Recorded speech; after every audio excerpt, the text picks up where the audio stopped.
Cerita tentang Maria Katarina Sumarsih atau Ibu Sumarsih tentu tidak bisa dilepaskan dari perjuangan panjang menuntut keadilan atas anaknya, Bernardinus Realino Norma Irmawan atau Wawan, salah satu mahasiswa yang tertembak mati dalam tragedi Semanggi I pada 1998. Peristiwa yang terjadi 25 tahun lalu itu masih jelas tergambar di ingatan Sumarsih.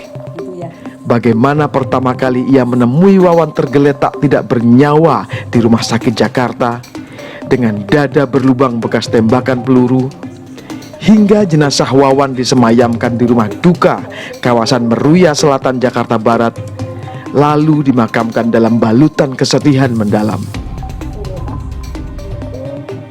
Bagi Sumarsih, Wawan tidak pernah pergi.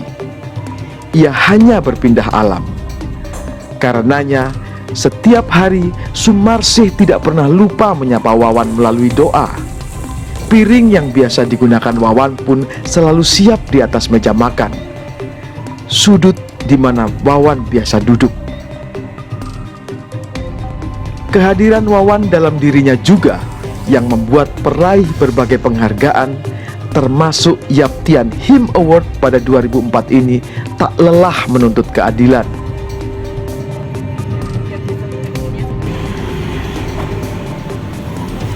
Bersama keluarga korban pelanggaran HAM berat yang belum tuntas diusut, perempuan yang kini berusia 71 tahun ini menggagas aksi Kamisan.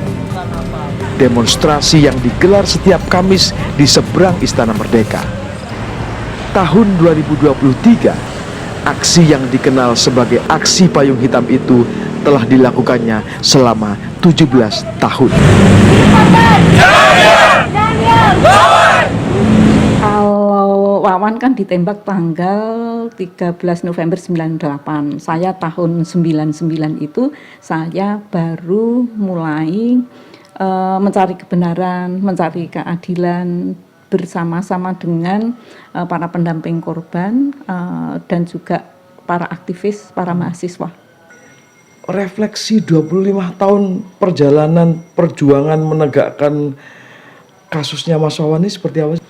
Ya, kalau berbicara mengenai kasus saya, apa yang saya lakukan itu saya berpijak pada apa yang dilakukan Wawan. Jadi kalau Wawan dulu pernah mengatakan reformasi hanya kedok penguasa. Jadi ternyata apa yang dilakukan di era reformasi itu di dalam penegakan hukum ketika ada peraturan perundang-undangan yang baru, misalnya seperti untuk menyelesaikan kasus pelanggaran HAM berat itu pemerintah menerbitkan Undang-Undang Nomor 26 Tahun 2000 tentang Pengadilan HAM, tetapi ternyata tidak berjalan dengan berbagai alasan. Undang-undang itu bisa dimandulkan. Di satu sisi aktivis keluarga korban pelanggaran HAM itu menuntut sesuatu, tapi di sisi yang lain ada upaya untuk dalam tanda petik menghalangi itu menurut Ibu. Betul, yang menghambat itu dari berbagai pihak ya, dari pelaku itu sendiri.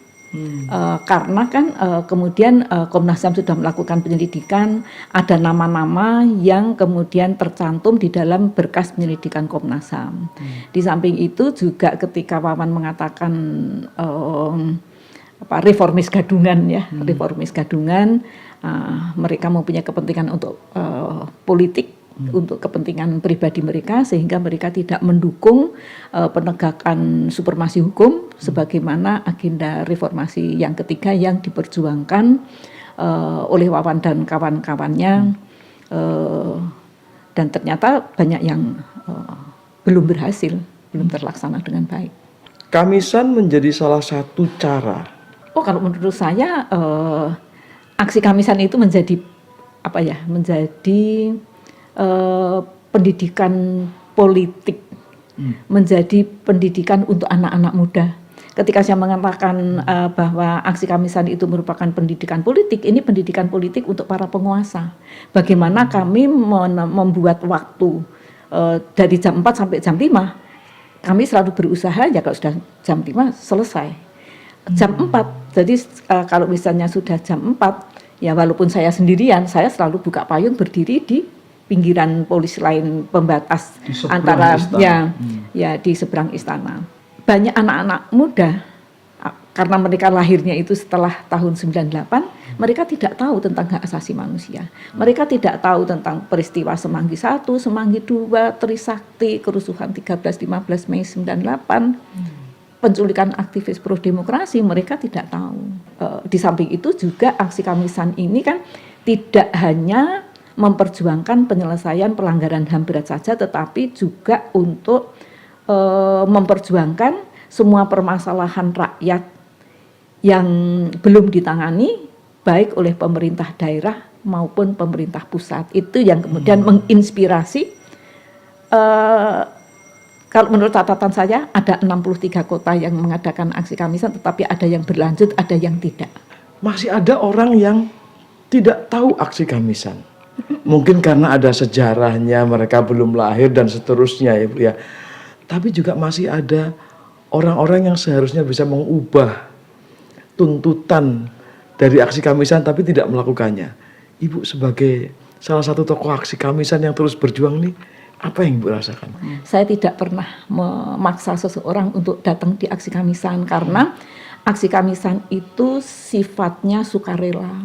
Jadi aksi Kamisan itu berbeda dengan yang lain-lain karena aksi Kamisan itu dibiayai oleh masyarakat.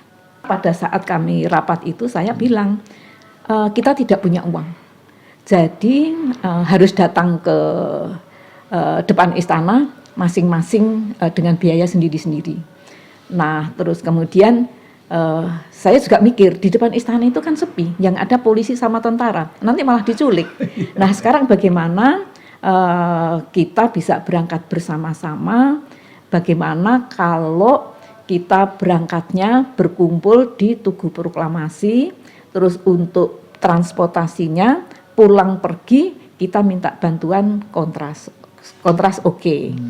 Nah, kemudian saya bilang, jadi yang tidak tahan lapar supaya bawa bekal, yang tidak tahan haus ya supaya bawa minum. Bu, tapi ngomong-ngomong, ini di seberang istana, sudah berapa presiden sih Bu? Di seberangnya lagi yang harusnya mengetahui tentang aksi ini. 2 presiden 3 periode pemerintahan. 2 presiden 3 periode pemerintahan. Jadi pemilu 2009, pemilu 2014, pemilu 4 kali pemilu, 4 kali periode pemerintahan, 2 presiden.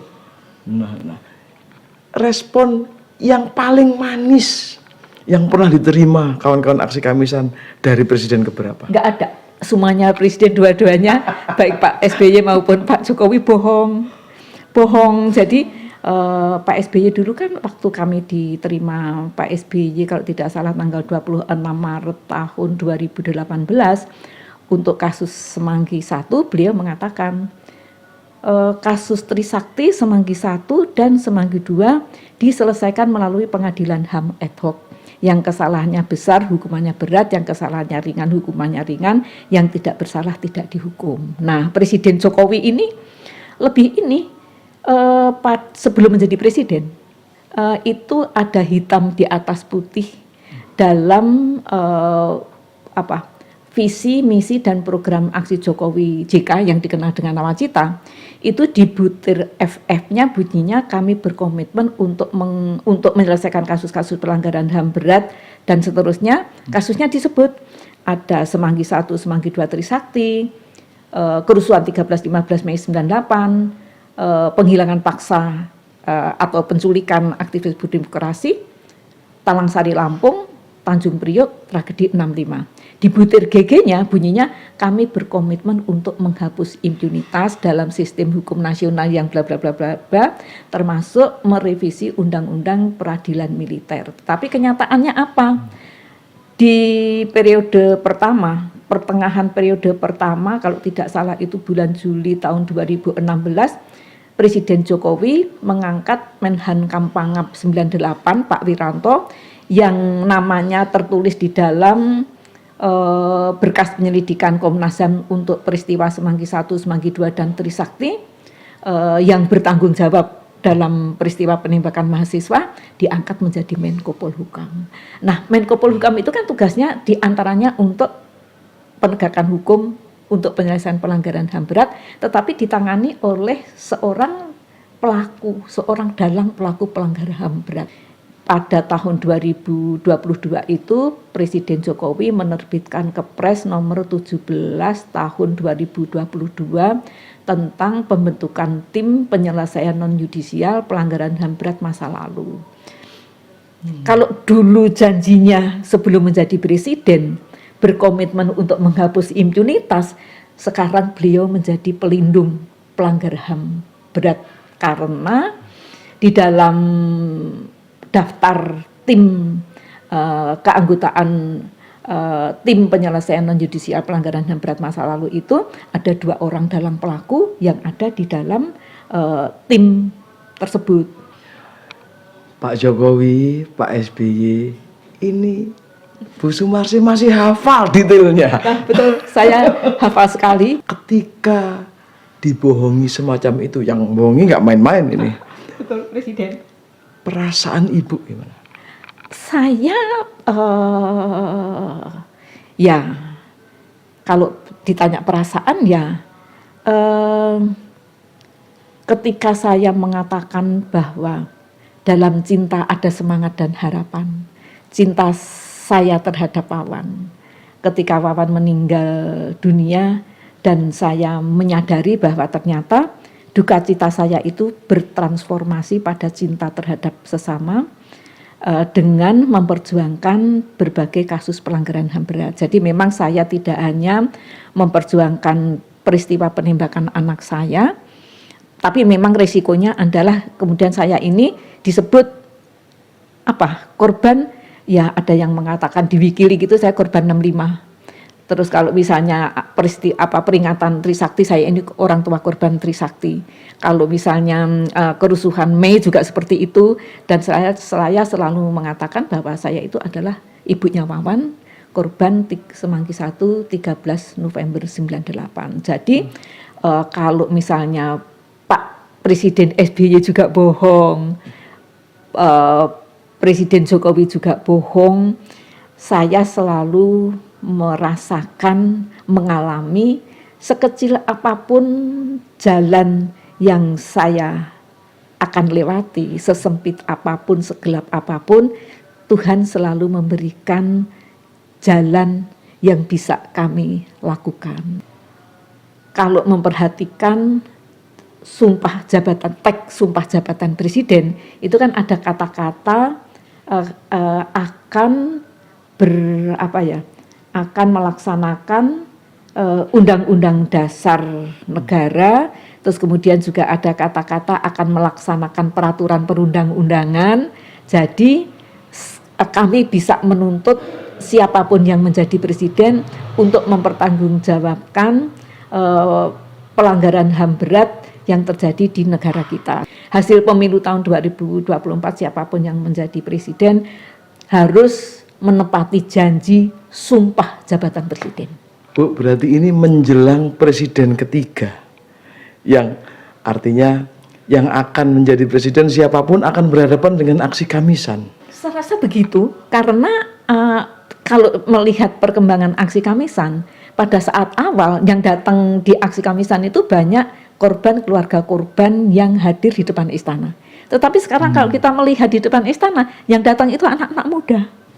Aksi Kamisan itu menginspirasi anak-anak muda untuk bersikap kritis terhadap kebijakan-kebijakan pemerintah baik daerah maupun pusat yang tidak pro rakyat.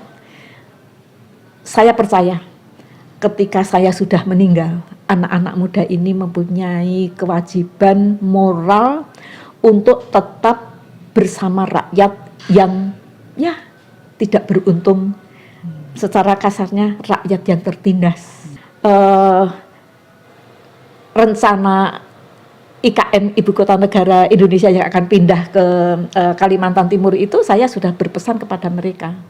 saya berharap kalau suatu saat nanti ibu kota negara Indonesia itu pindah di Kalimantan Timur, saya berharap aksi Kamisan Kalimantan Timur ini menjadi jembatan dari aksi Kamisan dari berbagai kota untuk menyampaikan kepada presiden, kepada penguasa yang mungkin sudah kantornya pindah ke daerah Kalimantan. Untuk keluarga korban yang mungkin sekarang sedang berjuang, kira-kira apa yang harus mereka lakukan? Ya, mereka yang sudah lelah, sudah putus asa, ya apapun ini adalah menjadi kewajiban dari orang tua, dari pribadi seseorang yang menjadi korban, ya seharusnya ya harus berusaha untuk tetap bangkit. Lelah itu manusiawi, boleh lelah tetapi tidak boleh putus asa, supaya ada, ya itu sebagai cara untuk memelihara harapan. Bu, terima kasih banyak. Ya, saya juga terima kasih sekali.